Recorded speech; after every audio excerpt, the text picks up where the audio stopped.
This is Eagle Owl, and today I will be talking about Eagles are regretting letting go Andy Reid after 12 years. Are you serious? Is this a real debate?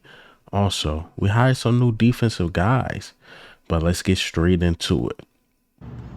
Hey, what's up? It's Mauro Jamel. Shout out to Eagle Owl, the biggest Eagles fan out there. Make sure you like, comment, and subscribe.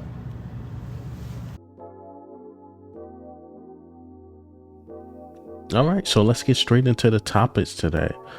Andy Reid. Andy Reid has been the topic of discussion in Eagles land. You know what Eagles like to do. We like to go back in the past, see who's doing good now, and then all of a sudden we regret letting them go. I'm telling you, give it a couple months into the season, we're going to regret letting go Derek Barnett. It's always a regret with the Philadelphia Eagles. Hell, I heard some regrets of letting go Nelson Aguilar. But back to Andy Reid. Andy Reid, he's successful, even with the Eagles, three straight NFC championship games, went to a Super Bowl, lost. He did some successful things with the Philadelphia Eagles. We was constantly in the playoffs, but it got to a point where his voice wasn't the same in the locker room. Got to be honest. We had a losing season. Everybody wanted him gone. And this is not older Andy Reid. We're talking about a younger Andy Reid. He couldn't get the Eagles over the hump. He just couldn't do Andy Reid. But let's not act like the Eagles weren't successful at all without Andy Reid. We had some winning seasons with Chip Kelly, won the Super Bowl with Doug Peterson, been to a Super Bowl with Nick Sirianni. The Eagles are still a successful franchise. We can't act like Patrick Mahomes don't contribute to some of that success that Andy Reid is having, or they GM, or them finding a gem in Tyreek Hill. You know what I'm saying? But just let it go. It happened. It definitely happened. Now I get the Jordan Davis and Kyle Hamilton. At some point, we got to let that go too.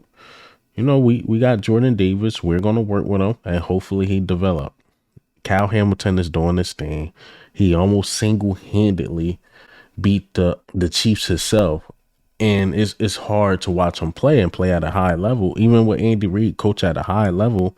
But at some point, you got to let it go, rock with your guys, and see what we can do. See what we got. Again, Nick Sirianni has been a successful coach so far. It's been a successful coach, and what Andy Reid doing is magnificent in Kansas City. But again, to say that regretting letting him go after 12 years is insane. Who said he would have developed to the guy that he is today? We just don't know. But again, his message in the locker room, it started to go out of one ear out the other in Philadelphia. Some things come to an end. Look at Bill Belichick and Tom Brady. Some things just definitely come to an end. Eras come to an end. We felt like we couldn't get over the hump with Andy Reid. And that's what happened. He went somewhere, proved us wrong. We possibly proved him wrong again. We got a Super Bowl without Andy Reid. Now you can say we got one of his disciples. That's something different, but we got a Super Bowl without him. It is what it is, man. Got to move on. Got to move on. But shout out to Big Red, man. Hopefully, he get another ring. Do what he got to do against the 49ers, because I hate the 49ers. So Big Red, do what you got to do. Patrick Mahomes, do what you got to do. Travis Kelce, do what you got to do. But Eagles fans and the media, let that junk go, man. Let it go, man. Y'all thinking about the ex after 12 years. Let it go. She's married. She's good. Let the ex go. No, we got a new thing. We got a new thing that we need to work on and build. But let's get into the meat and potatoes, man. We hired two new defensive guys. So the first guy we hired, name is Clint Hurtt. All right. So Clint Hurtt was a Seattle defensive coordinator for the last two seasons, coached the D-line in college from 2005 to 2013, was Seattle's D-line / assistant head coach from 2017 to 2021. And he's coming to an Eagles defensive line group, of course, that has Jalen Carter, Jordan Davis, Nolan Smith. Definitely be a top priority for him. And don't this guy look like he's like the size of Jordan Davis? I mean, look, this comes down to experience, right? So we had Tracy Rocker. I believe he been in the league for about like 5, 6 years of coaching, if I'm not mistaken. This guy got 10 years. All comes down to experience. It looked like the Eagles want experience. We want inexperience last season now. We're getting older coaches, guys that have been in the league for a while because Nick Sirianni is not going to have that same control. And I like the hire. Is see what he got. See what he got. Been around the league, been in the league for a minute. Fangio trust him, who been in the league for a minute. And let's see what he got. He got some top guys to work with. He got Jalen Carter to work with. He got Jordan Davis to work with. Milton Williams to work with.